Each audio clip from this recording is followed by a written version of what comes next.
Hello, everybody. You're tuned in to the Founder Hour podcast. I'm your co-host, Pat, and we're joined today by Alex Lieberman, founder and executive chairman of Morning Brew. Morning Brew is a media company bringing informative and digestible daily business news straight to the inboxes of over 2.5 million subscribers. What started out as a business newsletter by a couple of students at the University of Michigan in 2015 has since grown into a full-fledged media business with several newsletters, podcasts, and much more. In 2020, Morning Brew was acquired by Business Insider for about $75 million. We had a blast getting to know Alex and hearing about the incredible story of how he built Morning Brew along with his co-founder, Austin. Here we go.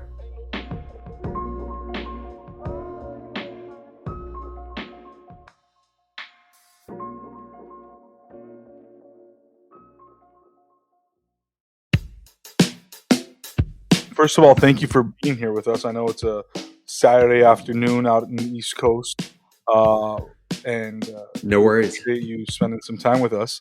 But we'd love to learn a little bit more about, obviously, you and what life was like when you were younger. I mean, where did you grow up, and tell us a little bit about your environment, your family life, etc. Yeah, I grew up in the suburbs of New Jersey, like 45 minutes outside of New York City. I grew up in a finance family, so my mom, dad, grandpa all worked in financial services. So I grew up going to New York City a lot, grew up going to Broadway shows a lot.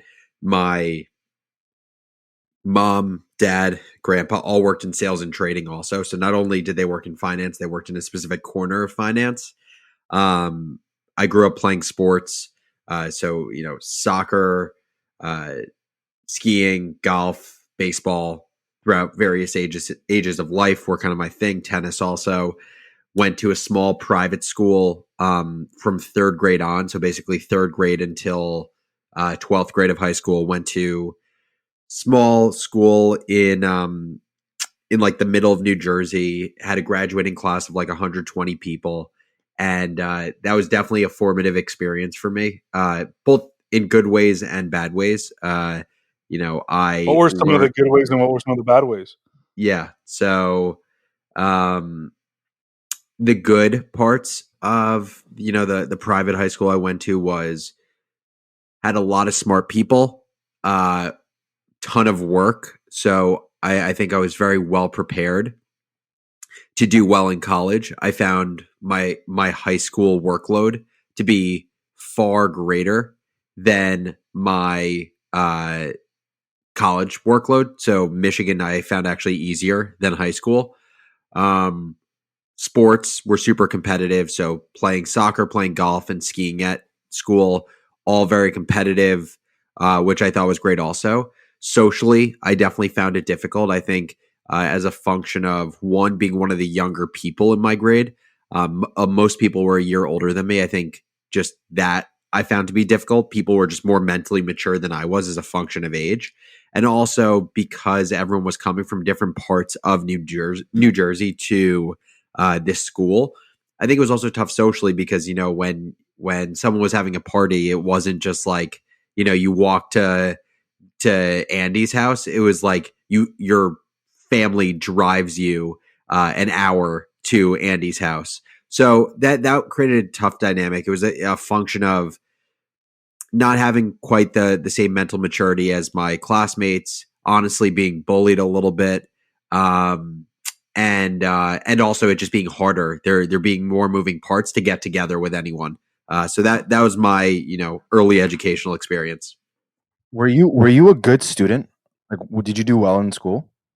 I was a fine student. I wasn't a great student. I was probably a B plus student in high school.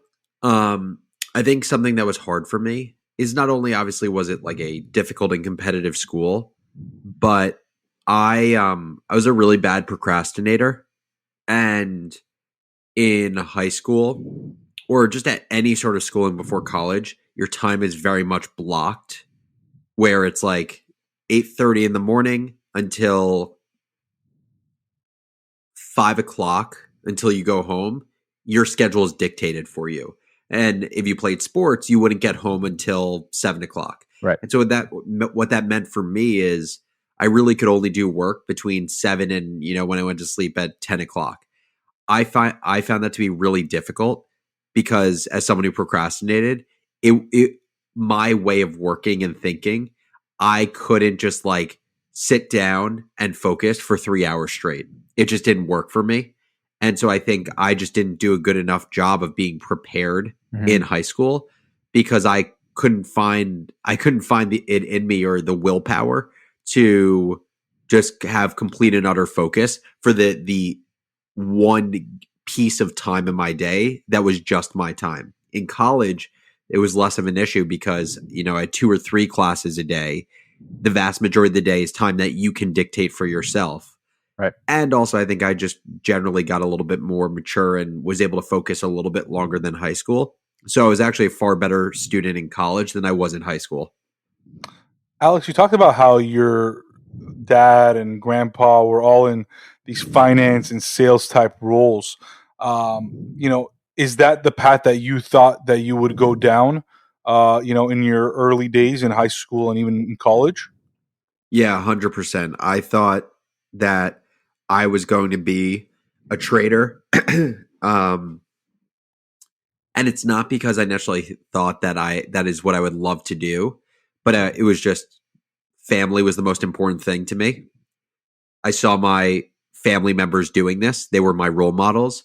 And therefore that meant I needed to do it because I viewed them as being really successful. And if they were really successful working in financial services, it meant that I was going to be really successful working in financial services. So growing up, I literally had it written on my whiteboard, be the best trader in the world.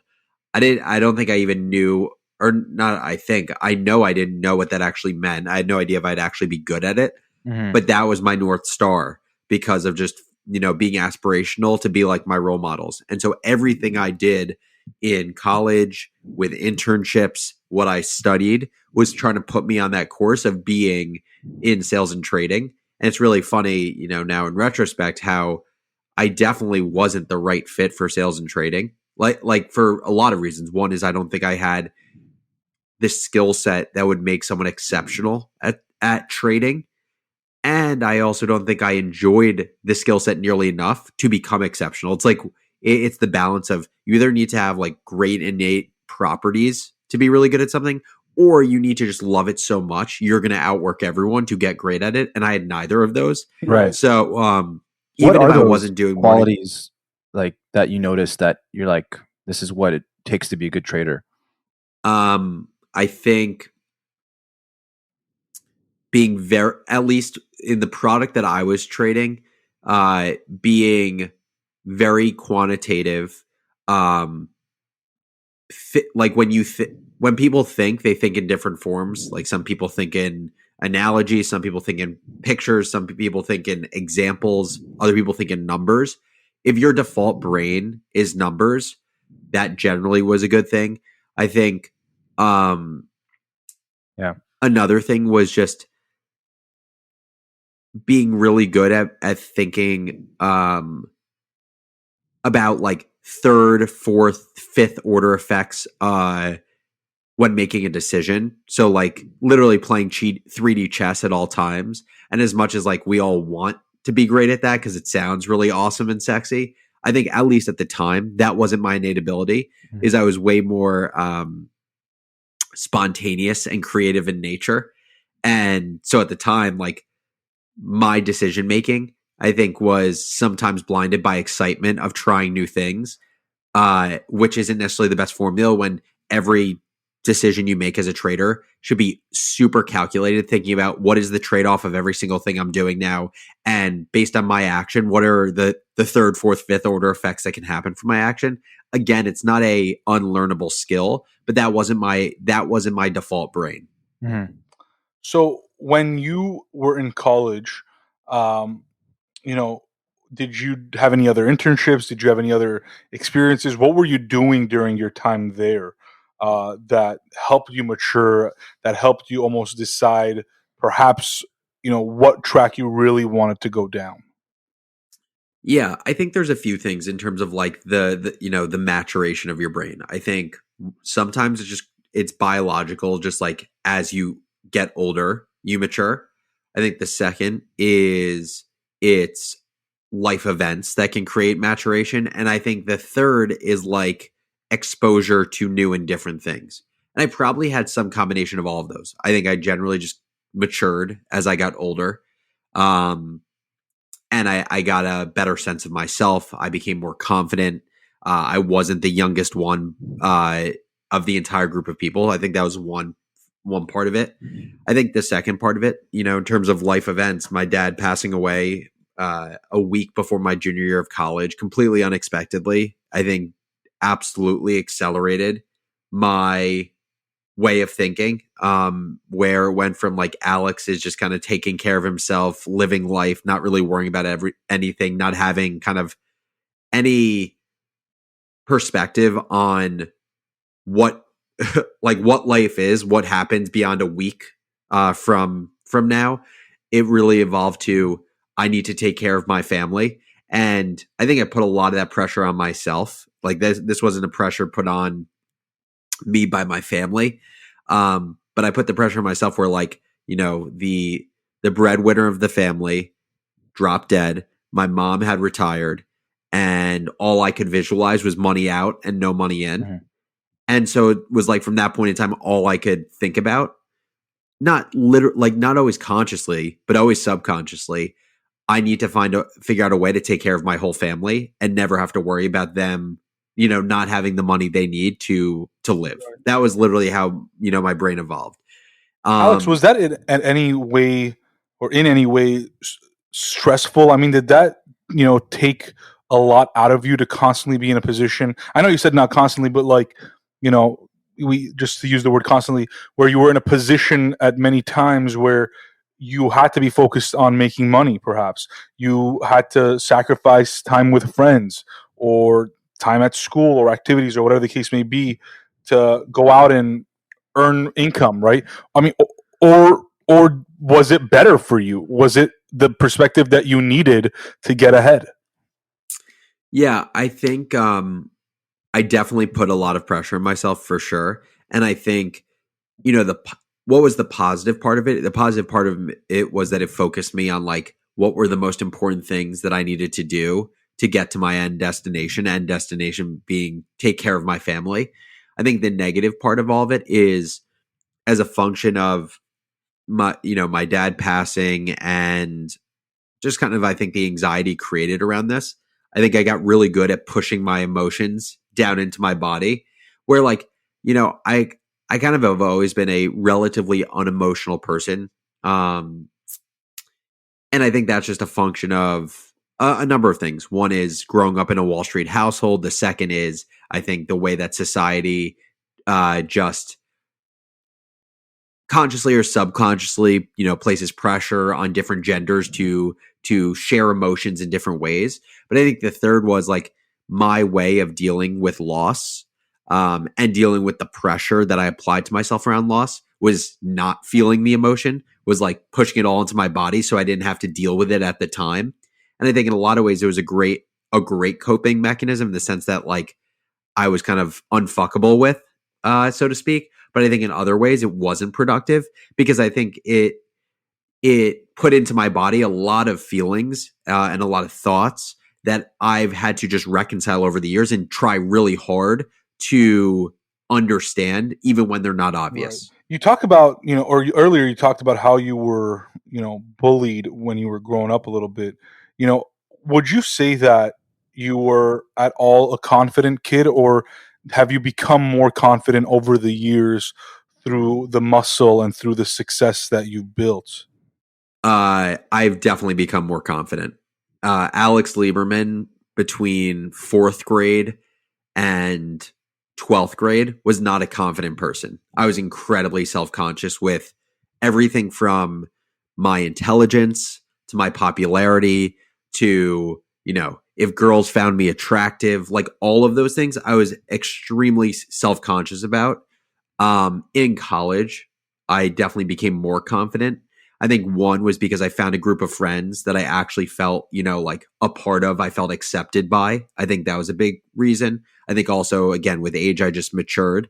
And then obviously, a little bit later, like as I got into the business school at Michigan, as I did well in the business school, like my last 2 years of Michigan after my dad passed were my best years in terms of grades. And then got my dream job, which was in sales and trading. Then I ended up going to work on Morning Brew. I think there are a lot of these like external validators Right. that forced confidence upon me. And I actually think in some ways it's a good thing, again, and a bad thing. It's a good thing because I found confidence, but I actually think because of my early years when I didn't feel validated or appreciated, like in high school, I think it has forced me unknowingly to need validation externally in order to feel satisfied and fulfilled. And I actually think that's not a healthy thing. I think for me, finding ways to feel fulfilled kind of intrinsically with my own accomplishments and with my own sense of self, I think is a really important thing for me as I just develop as, as an adult over Right. time. And that's very interesting. And I do think that confidence and, the ability to not necessarily seek external validation, it comes with time, right? You need a few reps in your life, in your career, to get to the point that you say, okay, I think I know what I'm doing, for example, but it's also nice to hear it from the outside world because, especially when it comes to business, right? Pat, remember when we talked to Khalees, who sings the song Milkshake? She was a musician at one point, and then at another point in her life, she became a chef.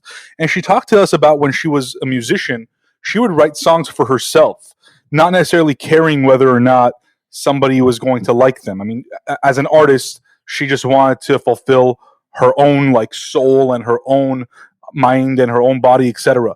But as a chef, when you're serving others, you want them to be, enjoying the food, right? And I think that you need external validation, right? So I think it's a balance. I think that over time, when you do get that external validation, you become more confident, internally that, okay, what I am doing is right. I don't no longer need to seek out that validation, right? So I really enjoy and I really love that you said that because I think a lot of people think that successful people are always confident, that they were always right and they were always winning.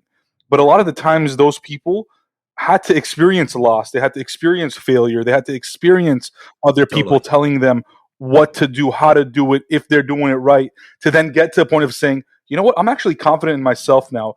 I can do this. So thank you for saying And, that.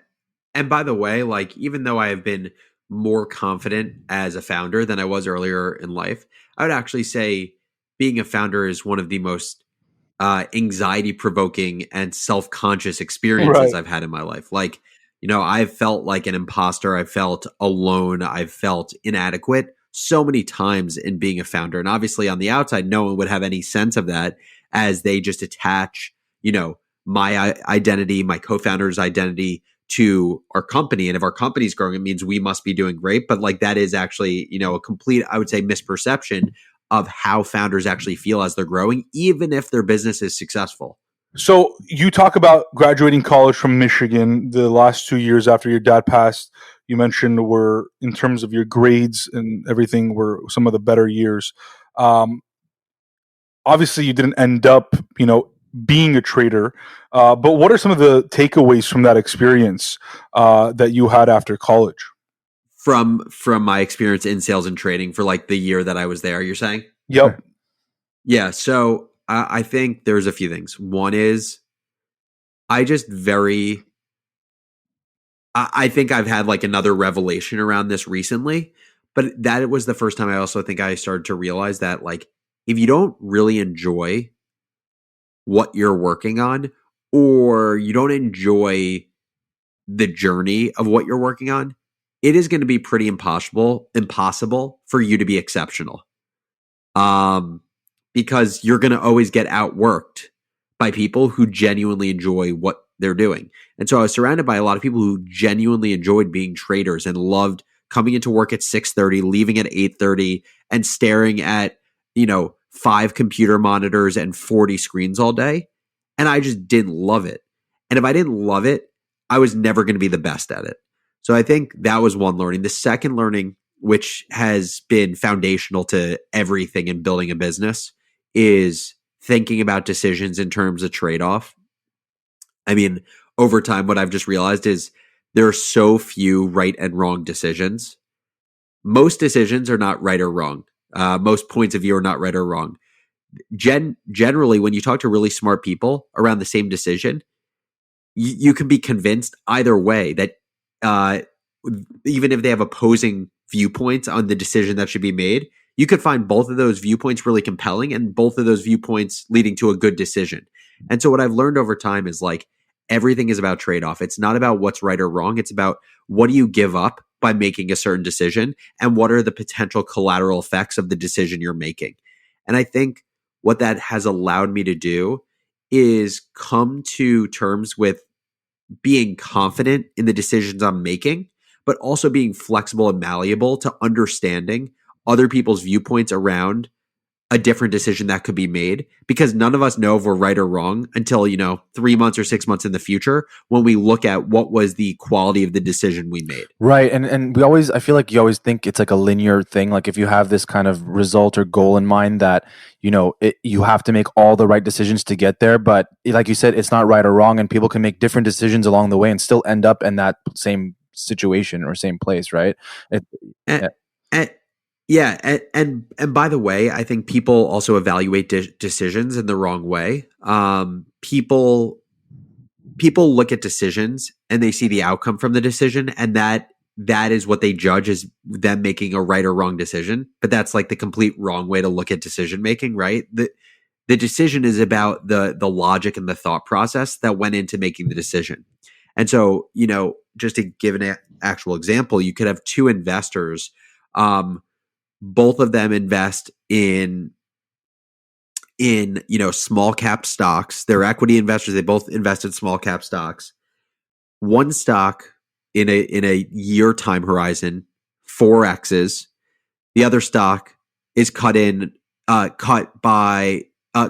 a quarter of its value in that same year. Most people would look at it and be like, investor one, the first one who 4x the stock, they are the better decision maker. Second one, clearly the worst decision maker. That may not be the case at all. For all you know, the person who invested in the stock 4x, they licked their finger, stuck it in the air, and picked a stock. And the second person actually put a ton of thought process in, and something completely unforeseeable, like senior leadership at the company having a fraud scandal is what caused the stock to deplete.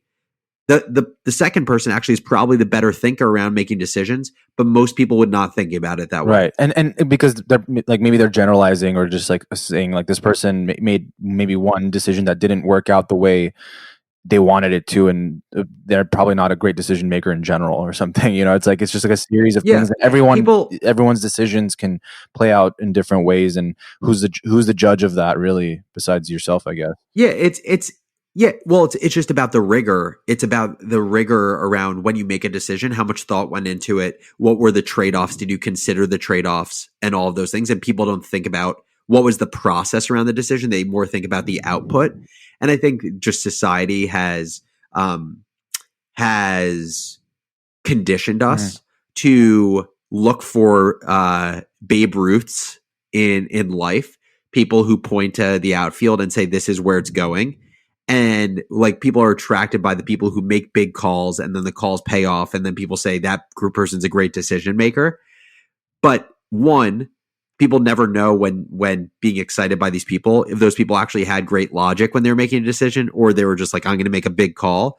And two, people always forget the 50 other potentially equally as bad calls that the person made that just are forgotten because they never get called out again. Right. So you mentioned, not really enjoying or loving what you were doing. Did you have an idea of what you love to do at the time? Or just you're still trying to figure out something else? No, I didn't know what I loved to do. At the time, I was doing Morning Brew on the side, and so I knew I loved that. Right, I knew that I loved going home from work at 8:00, spending 3 or 4 hours on the brew, building this new thing. That was exhilarating to me. So I knew I loved like the creativity and the newness of this project and the feeling of ownership over it. But aside from that, I had no idea what I loved. And to be totally honest with you, I'm still trying to figure it out. Yeah. Like I think I have a better sense of what I love. Like I think I love being creative. I love constantly learning. If you could just let me spend all day doing a combination of reading a few different books that, satiate different desires, listening to a few great podcasts, and then using that as like jet fuel for me to think of new and creative ideas. I love that activity. Yeah. But beyond that, I don't know what else I truly love yet. I agree, and I love it too. And it's something interesting. I was just talking about yesterday. It's like you can be so consumed by so much like new stuff, just knowledge and learning and learning and learning, to the point where it makes it harder and harder to be like, pinpoint a passion or something that you love. It's kind of like you learn a lot of things, and I don't know if it's the kind of ignorance is bliss argument or like naivete versus knowing I don't know a lot about the way things work or life works, but it's just I don't know. Sometimes it's like I feel like it's easier to say I love this when you don't have as much knowledge about it. Otherwise, you kind of talk yourself out of it. You know what I mean? Yeah, for sure. And I also think again it comes down to people think that one, you're supposed to know what you love, or that you look at social media. It seems like people have a ton of confidence about the things they love, or they look at founders and they're like, oh yeah, founders love the companies they're building. And what I'd say is, I think very few people actually have clarity around what they love. They either have convinced themselves that they love it, but don't realize that what the thing they think they love isn't what they actually love. I mean, that's part of the journey of life, right? It's just like figuring out what is it that actually gives you energy. And I think that's the thing also is like, yes, I love building Morning Brew, but I think it's important to also distinguish what is it that I love about it. Do I love media? Do I love thinking about the creator economy? Do I love building teams? Do I love creating something new that the world has never seen before? And I think a lot of founders spend a lot of their time trying to figure out, of all these moving variables in your business, what is the thing about it that you actually love? Right. So, Alex, you talked about doing the brew while you were at the trading job. What was Morning Brew when it first began? And what was even the idea that led to it? Talk to us about the super early, the inception of, the brew. Yeah. So the way the business started was I was in my senior year at Michigan, had accepted my job offer to Morgan Stanley, had a lot of free time, wanted to help students prep for job interviews as a way to just keep myself busy. In those conversations with students, I would always do a mock interview. First question I would always ask in the mock interview is, how do you keep up with the business world? Every single student had the same exact answer. It was, I read the Wall Street Journal. I read it because I feel like I have to, because my parents told me to, and it's a prerequisite, blah, blah, blah, blah, blah.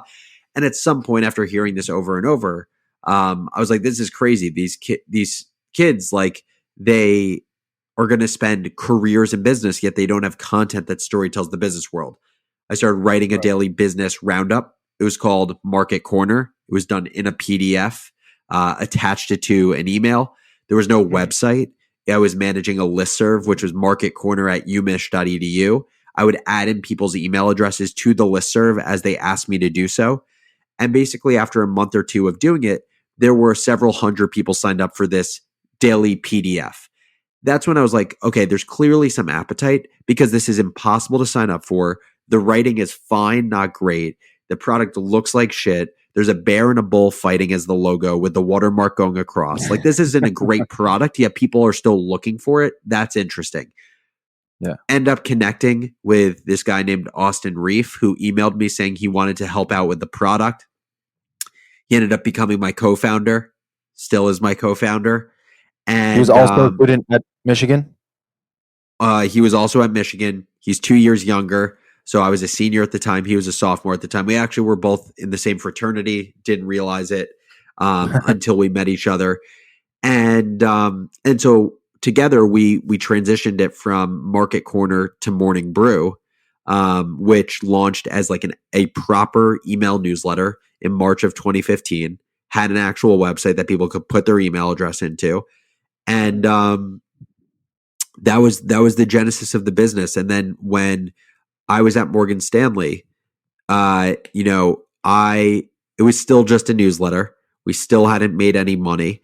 I think when I left Morgan Stanley, it had 40,000 subscribers. So Oh, bigger, not huge. So like I don't think when I quit, we didn't necessarily know like can this at this size right now make enough money to sustain our livelihood. We just were Yeah. like it has pretty good size. Austin at the time, this was in 2016 when I was about to quit Morgan Stanley. Austin at the time was a senior at Michigan. He was finishing school. He wasn't going to drop out of school. But we met up one weekend in Union Square in New York City at Pete's Tavern on Irving Place. Basically, there, he had flown in from Michigan. I was living in the city at the time. We discussed, are we going to do this full time or not? Because we knew that there was a natural fork that was coming. It was either do this full time or don't do this full time. And if we don't do it full time, it's never going to really be anything.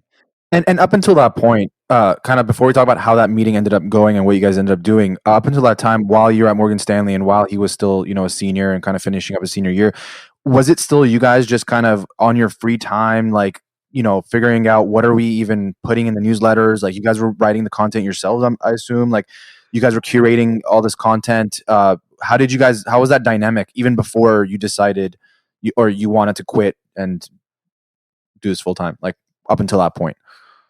Yeah. So at the time, I was very much like focused on the content.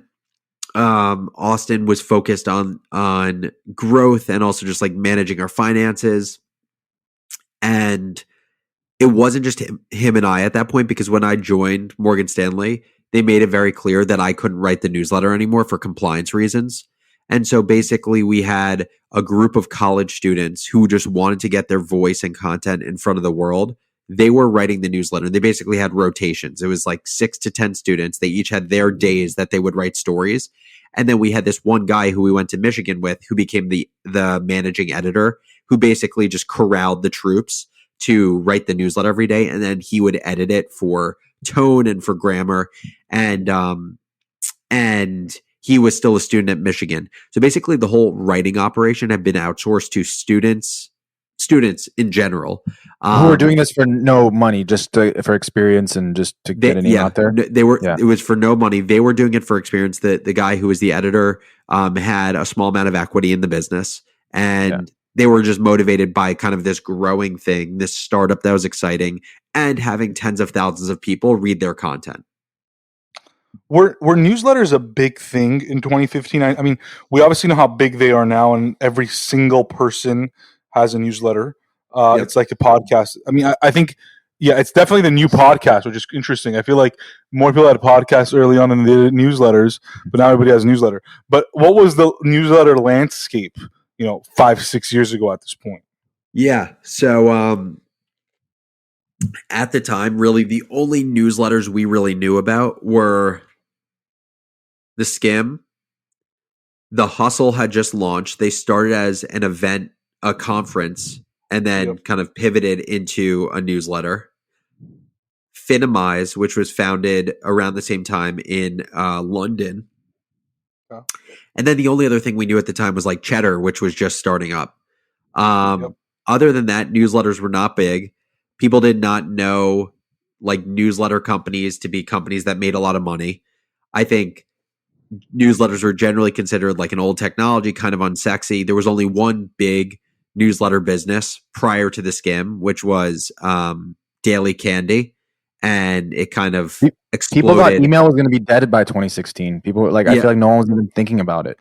Yeah. So like email was definitely not considered like a sexy thing at all.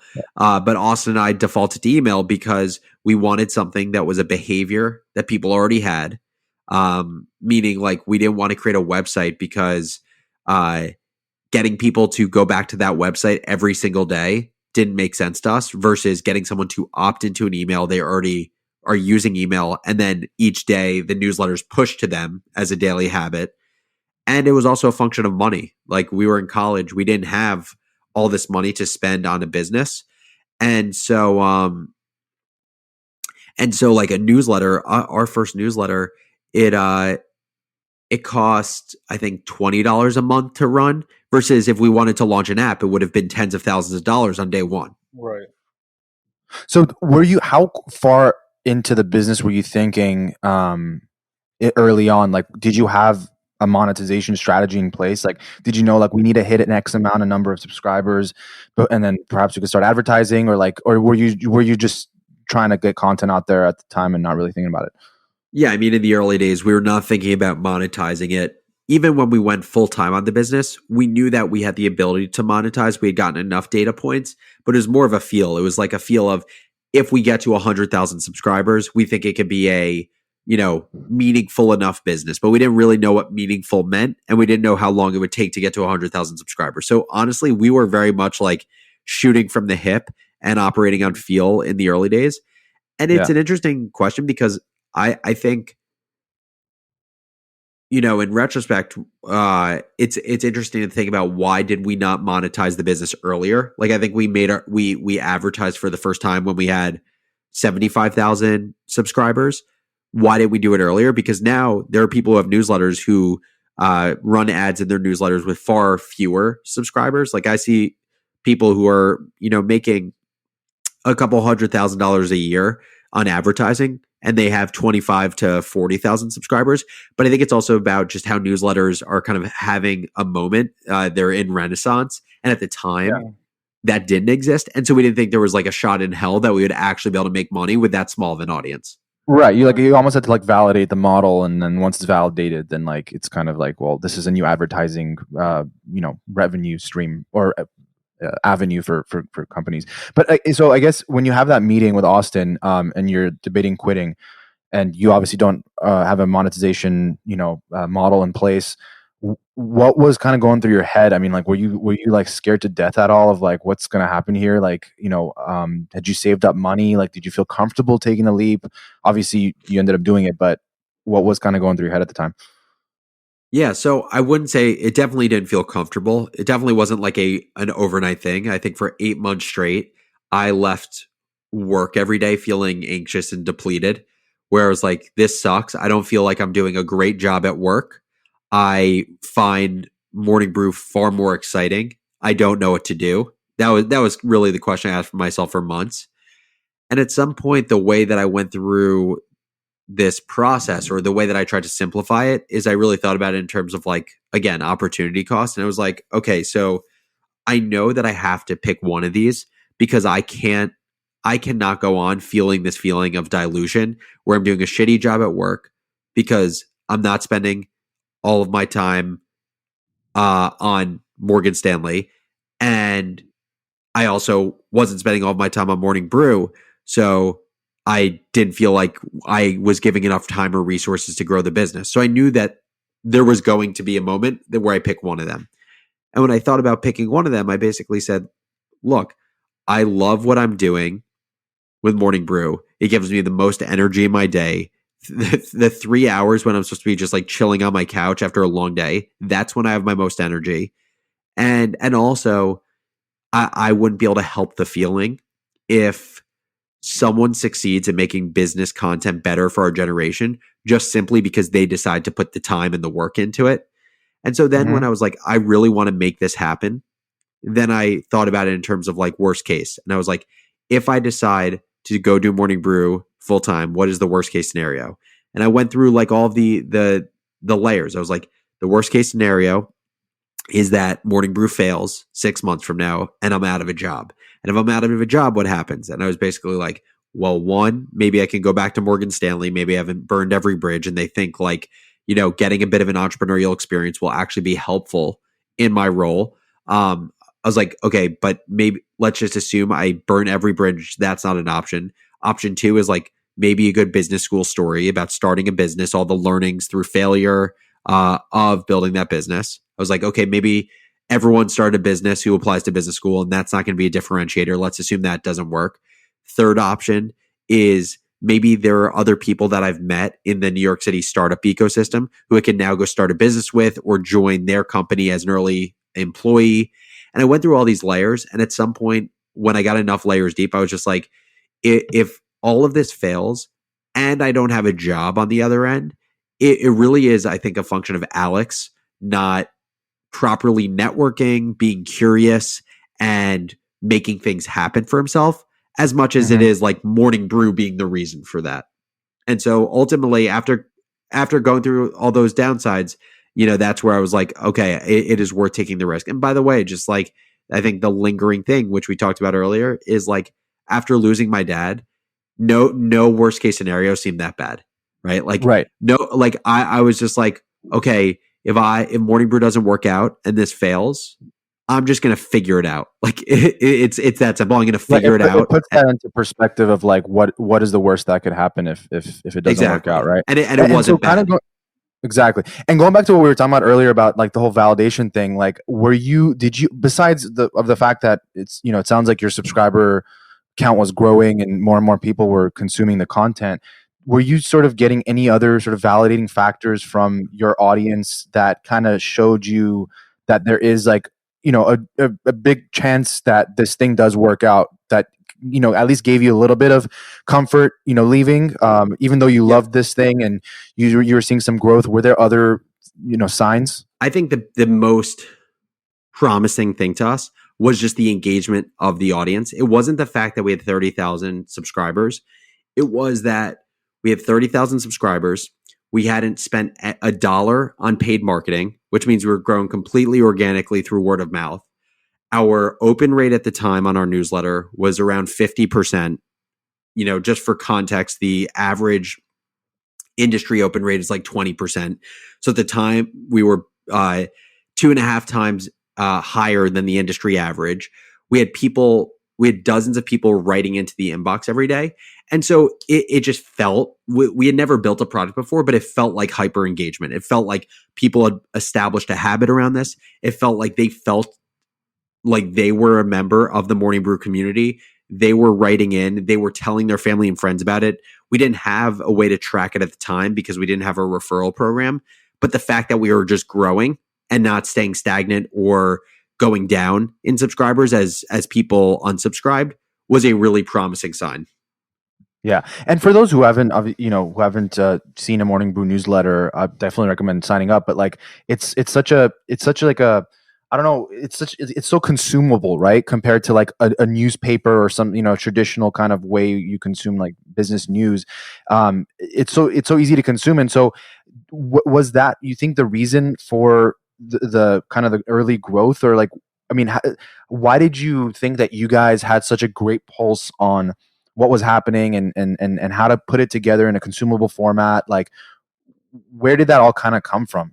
I think it was a function of us just being our own customer.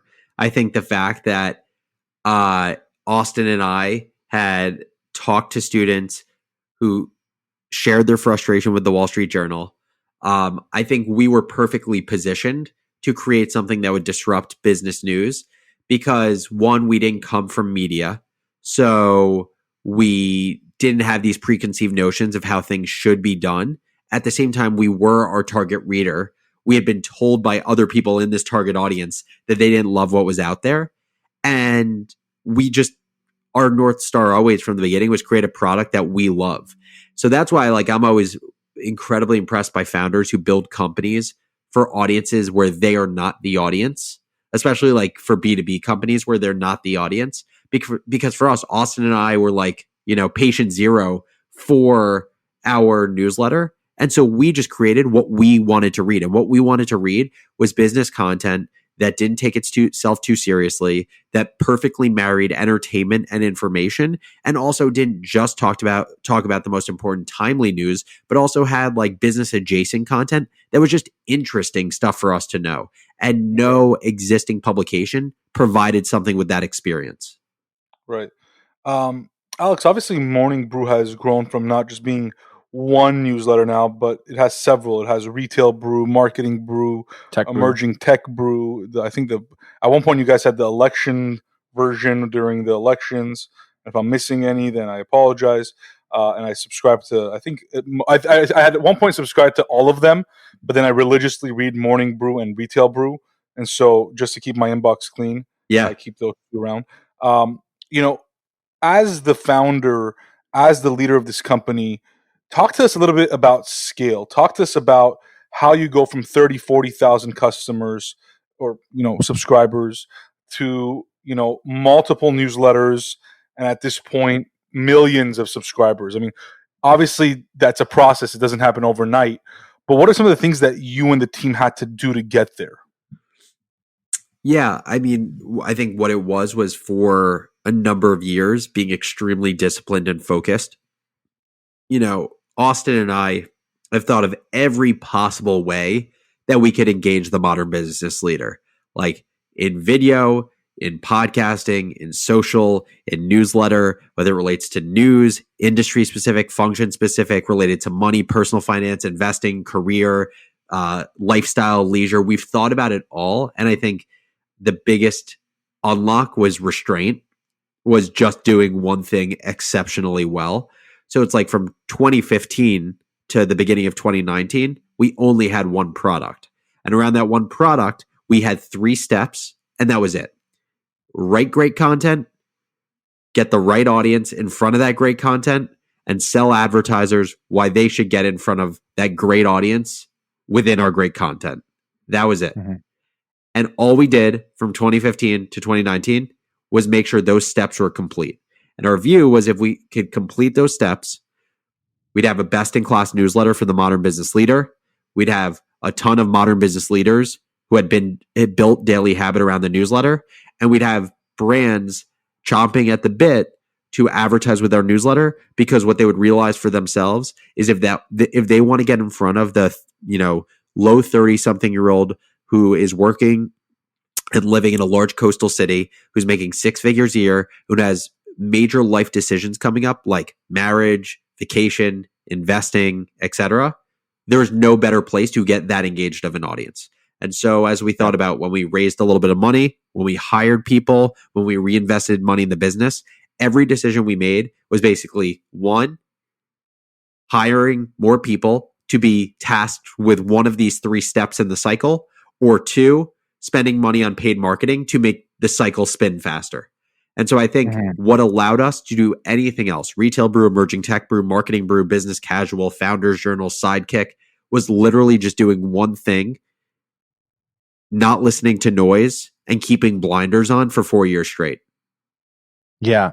And I want to kind of talk about just in general, like creating a media business, and especially one that has like some sort of publication or news component, and kind of the time and era when you guys started this. I mean, that was kind of, with the elections and everything, like we saw this whole shift and this narrative about like fake news, and a lot of these like, bigger publications that have been around for, I don't know, centuries, it feels like, we're kind of going through like tough times because sometimes they came out with an article that was then debunked as fake or false or inaccurate. And so was that ever like a concern or challenge for you guys, where it's like it feels like it's so easy to, it's kind of one of those things where it's like you can do all this work and build this great reputation, and overnight one like article or one thing can just like totally crush you? Like, was that ever something that you guys were like totally heads on focused on trying to make sure that, at least from the content that you were putting out, like you were, I don't know, like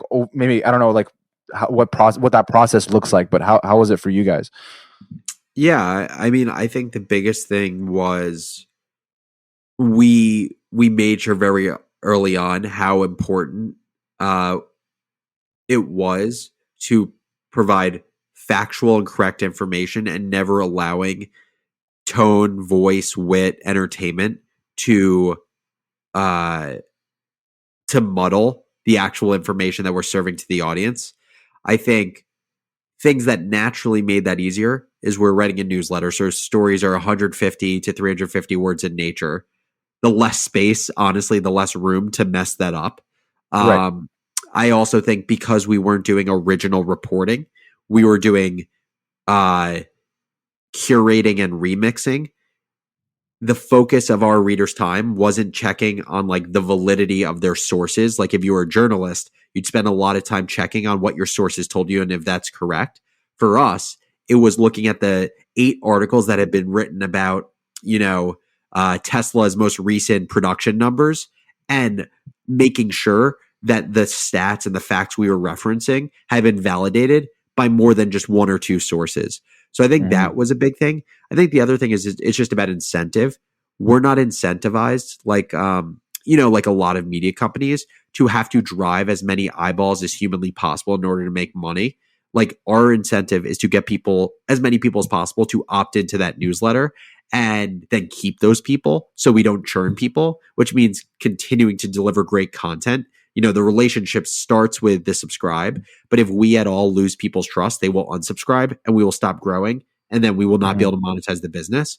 So it's our prerogative also to just deliver the best, most factual content over the long term. Otherwise, our model doesn't work.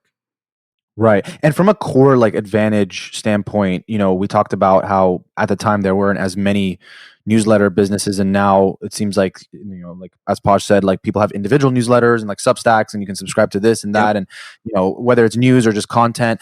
And so what do you think is the reason why, for example, like Morning Brew has stood the test of time, and just like, is it like only because it's like a not first mover but like early mover advantage? Obviously it's not, because you have to continuously put out good content, or people will just unsubscribe. It's easy to unsubscribe. And so how do you what can you attribute that to? I think, one, I think we were early. Two, I think honestly, persistence isn't a moat, right? But persistence, I think, we've used it to our advantage, because I think a lot of people start writing newsletters. They don't realize what they've gotten themselves into. They realize it's really hard, and then they don't keep doing it. We've written, I don't know, I'm just going to go like take a wild guess with calculations here, but like we've written 1,500 newsletters, each, let's say, with 3,000 words. That's 4.5 million words. We've sent out over 1 billion emails.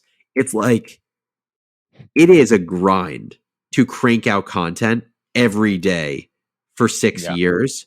And also, when I think about where newsletters live on the audience pyramid, the very top of the pyramid is rented audience, right? That is where it is easiest to build audience. And that is building audience on the back of someone else's audience, meaning on a social platform or a video platform, right? Building audience happens fastest on Twitter, Instagram, YouTube, etc., because they have massive built-in audiences. But the cost of doing business there is you don't truly own your audience. The platform owns your audience. The second layer is, one layer down, is owned audience.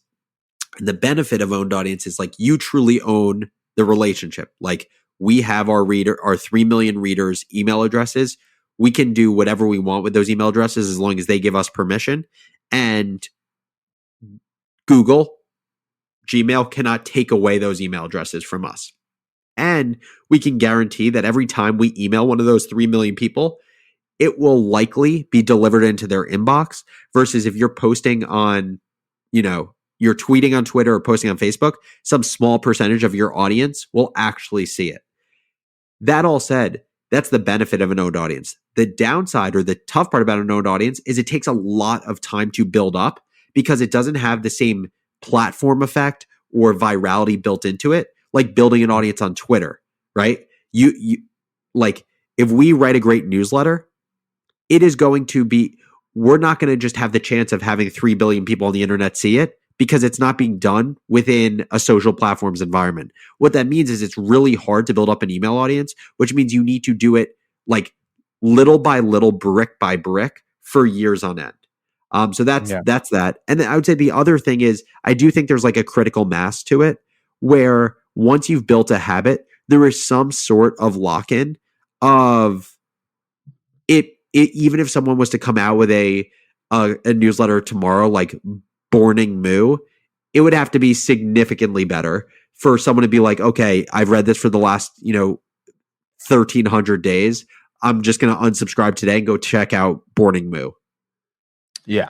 Alex, I'm curious, in the 5-6 years that you guys have been doing this, what has been one of the most difficult times? I mean, just, has there been a moment, whether it was a day, an hour, a decision, a reaction, whatever the case may have been, where you said, fuck, this is not going to be good? So what I would say is, I think the hardest moment was when we sold the business, in the sense that it's been a great outcome and a great partnership with Insider and with Axel Springer. But I think mentally, it was really difficult. One is like working on a deal for a long period of time is like a full time job in itself. And that's time you're not spending, obviously, building the business. The second is, we were a really young company, had a lot of people who had never worked in startups before. The reactions by employees kind of were all across the board, because I think anytime something big like that happens, there's, a significant amount of money involved, there's uncertainty involved. People react in different ways. I found that to be, really anxiety provoking, because we wanted to do as much as possible to do the best possible thing for our employees. Um, and also, there was just always the thing in the back of your head of like, should you do the deal? Should you not do the deal? Should you do the deal? Should you not do the deal? And like with any big decision, like when you hire an employee or when you decide to quit your job and go full time, you never know at the time if it's the right decision. All you can do is try to think about all of the trade offs of the decision you're making. So I'd actually say Right. everything around the deal, it was the hardest time emotionally, because of not knowing if it was the right decision at the time. Navigating conversations with early employees who were nervous, anxious, scared. And yeah, and I think obviously we're in a place that we feel really good now about the business. But yeah, that I would say that it was the highest level of anxiety I've had in the business. And speaking of that decision, that is definitely something that a lot of founders and entrepreneurs at some point may or will find themselves in. I mean, it's not like super uncommon to be in a situation where, maybe you've gotten approached by someone who wants to acquire you, or you're trying to actively sell the business for whatever reason. Like, and so in your experience, when you're in that position as a leader, as the CEO of a company, obviously you don't want to, you know you want to kind of keep it a little to yourself, or like, small circle, just so if it gets out, it's not like misinterpreted, or you know like it ruins morale or whatever for the company, right? It's like you want to make sure that it's done in the right way. And so how do you go about that process? I mean, did you have people that leaned on for advice, like were there friends or like mentors or colleagues? Like, how did you go through that process? Yeah, I mean, there were definitely people we spoke to, but even people who have been through acquisitions, everyone has like, comes in different shapes and sizes and flavors. And and I think one of the learnings has been that Austin and I don't have to do everything ourselves, and we can lean on people more. And I think that's something, as I continue to grow, that I want to make sure I'm doing.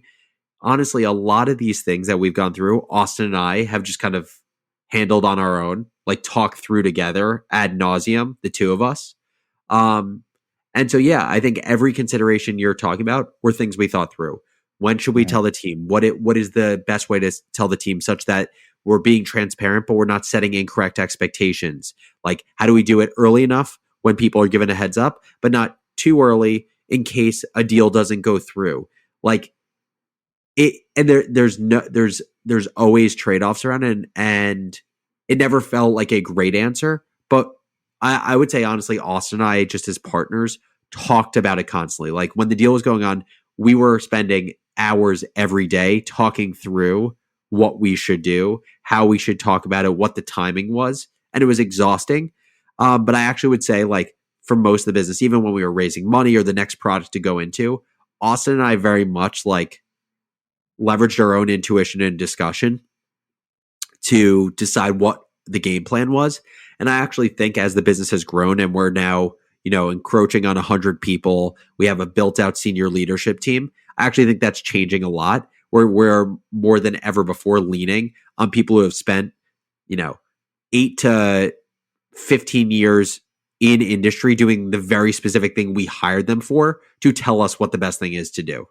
You talk about people being all over the place with the decision of selling.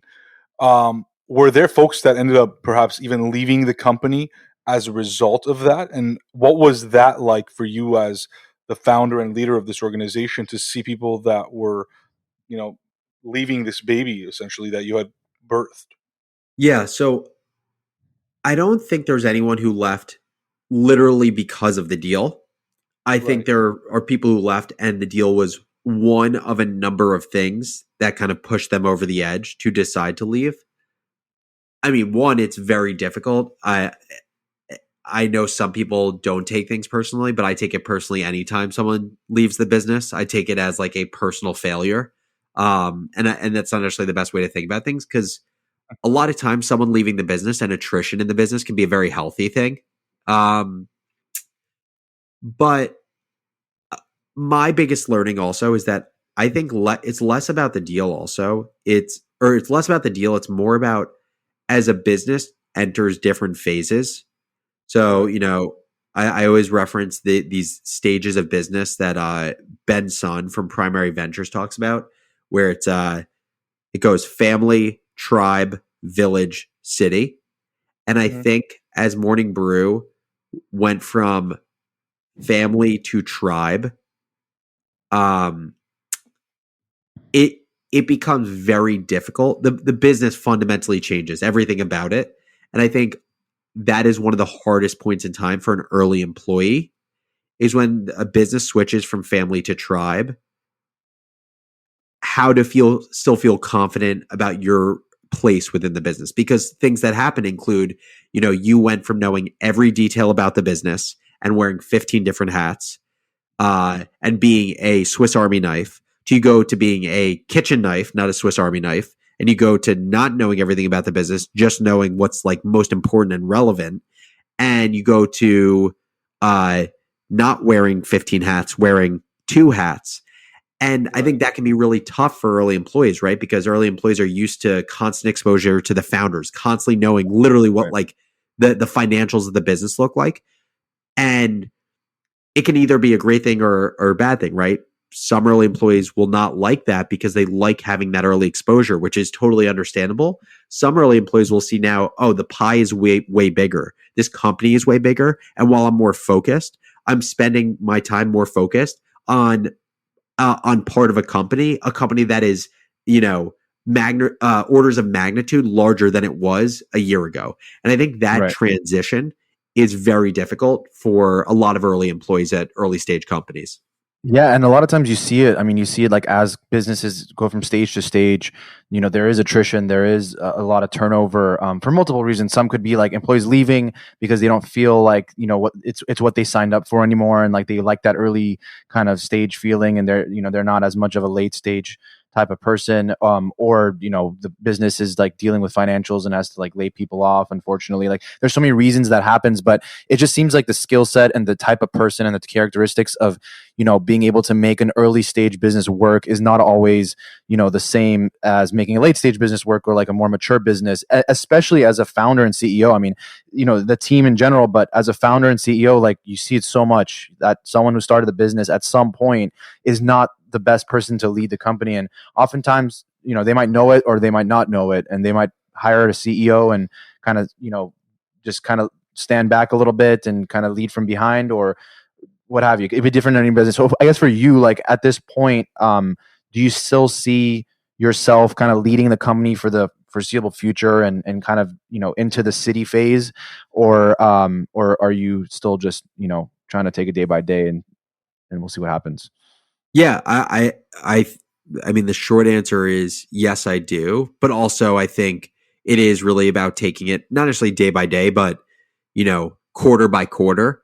Because I think one of the most important things for any founder, is to have a self awareness about what they're great at, to have a self awareness around what gives them energy, and to understand what are the biggest needs of the business.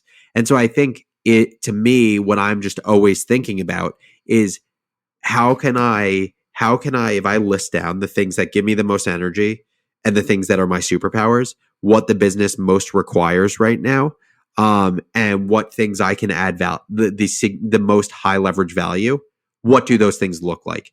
So like that is where I focus my time, is what about what I like is most high leverage and most important to the business right now, and that's what I revisit every quarter. And I continue to see uh, really high leverage things for me to do to add value to the business. but I think it is the prerogative of any founder or of any CEO to continue to ask that question. And if at any point that the answer is no, well, then it's worth having a conversation about it just to keep yourself intellectually honest and make sure you're doing what's best to grow the business. Mm-hmm. And you're still such a young guy. Like, I guess outside of Morning Brew, like, what are some of your other interests or passions or things that you're kind of curious about that you could see yourself in the future doing something with, in that realm? Yeah, I mean, look, I think I don't know. I know that I'm interested in a lot of things, but I don't know anything nearly as well as running a digital media company.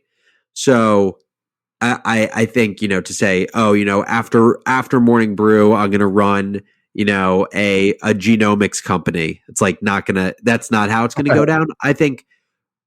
I think there are areas that I definitely have a lot of interest, right? Like I have a lot of interest around better understanding blockchain technology and understanding the implication of blockchain technology on the creator economy. I think the creator economy is something I'm fascinated by. And I think is just in day one of individuals having the tools and having the resources to basically be solopreneurs.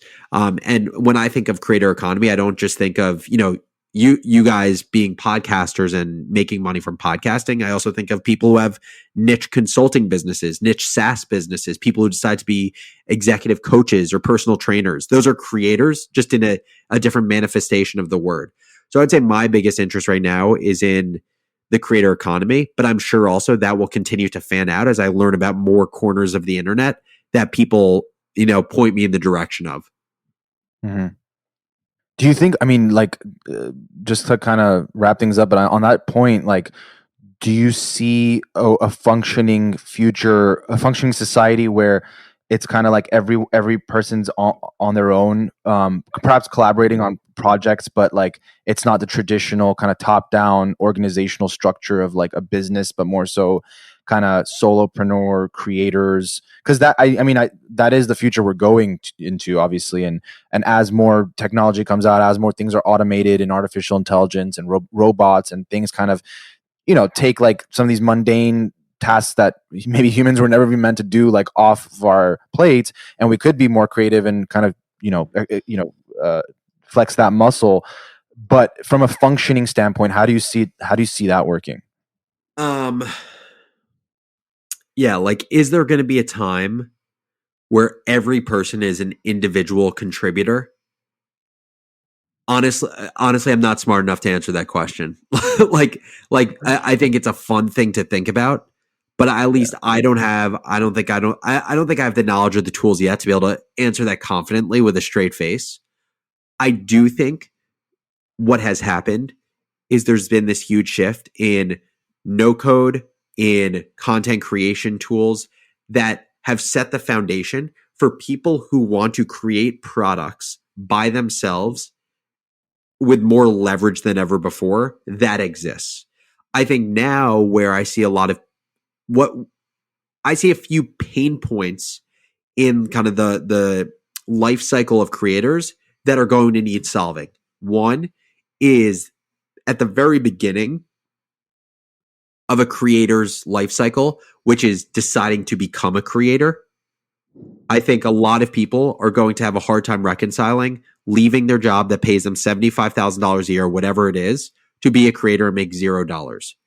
How is that going to be bridged, that gap? That's one.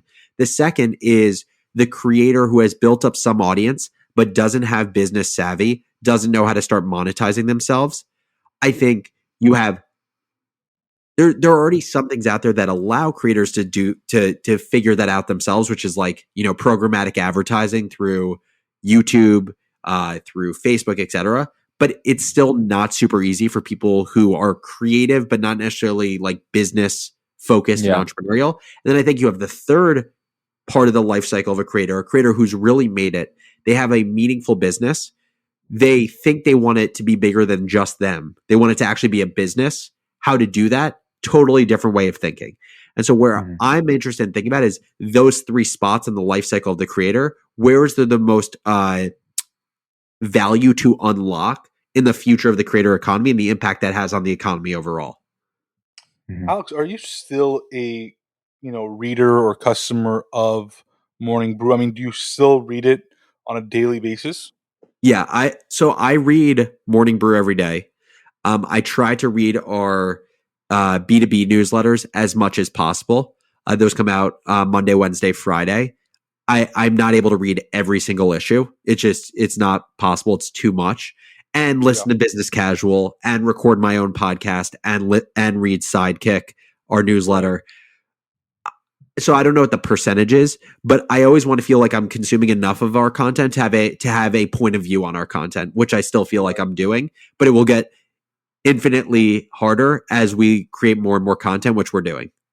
Right. I mean, what's in store? Are you able to share with us what some of the things are that, our listeners and, Morning Brew subscribers can be looking forward to? Yeah, I mean, Morning Brew has already made this transition from newsletter business to media company, but I think putting this into hyperdrive is where we're focused. What does it mean to be a media company? It means to serve a specific audience and a mission. But there are many ways to serve that audience. So like our audience is the modern business leader who I described earlier. That audience has specific needs. We are focused on serving a few of those biggest needs, keeping them up to speed on what's going on in the world, making them better at their job and better decision makers in their job, making them smarter with their money, and helping them live a more fulfilled lifestyle. Those are four things. We're going to be creating content around those four needs. How will we be creating content around those four needs? Obviously, we already do it with newsletter, but you will see significantly more effort put into things like long form web content and multimedia, video, audio, social in the next 6 months. And we're already starting to do that. Like if you go to Morning Brew on TikTok, just in the last week, our TikTok has gone from 10,000 followers to 19,000 followers, I believe. My podcast Founders Journal is now like actually becoming a brand within the business. And we recently hired editors and writers to focus on things like personal finance, investing, and web content at the business.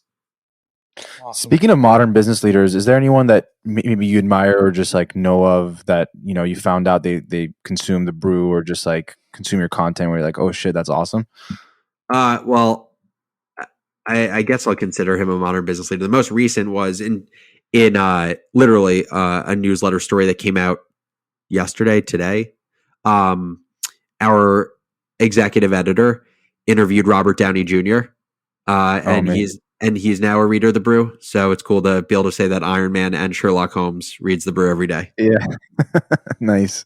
Well, Alex, this has been really fun, man. Appreciate you coming on and sharing your story with us, but also, your wisdom and things you've learned and are consuming and excited about as well. So I think I speak for both of us when we say, we can't wait to see what happens next with you and Morning Brew. And yeah, man, it's been fun. You can't see it right now, but I have 3 Morning Brew stickers or 2 Morning Brew stickers on the back of my laptop. So love it. As we launch new franchises, and we have more swag for each, I'll just keep sending them to you until your entire home laptop has been just infested with stickers and brew paraphernalia. Yeah, and I was going to tell you, Alex, Pat and I have both been subscribed to Morning Brew for years now. I'm sure you could check and verify that.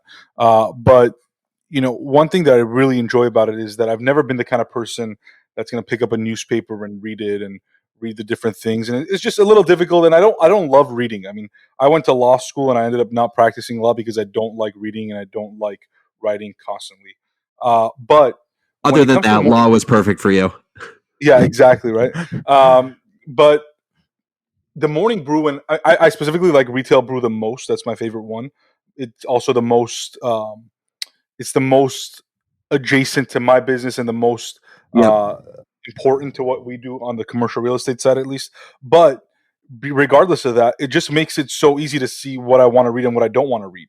Like there's sometimes I'll get the Morning Brew and I'll be like, oh, that's interesting, that's interesting, that's interesting.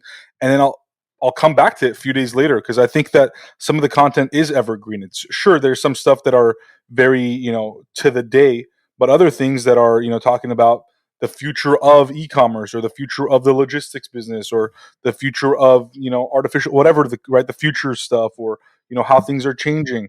Those are things that you could read forever. And it just makes you a lot more of a conversational person who can talk about things other than your job. Because I think people get sick of talking about their work and what they focus on. Some people. But some people Most love it. But I think it's important in this day and age to be very knowledgeable, or to be at least a little knowledgeable about a lot of things.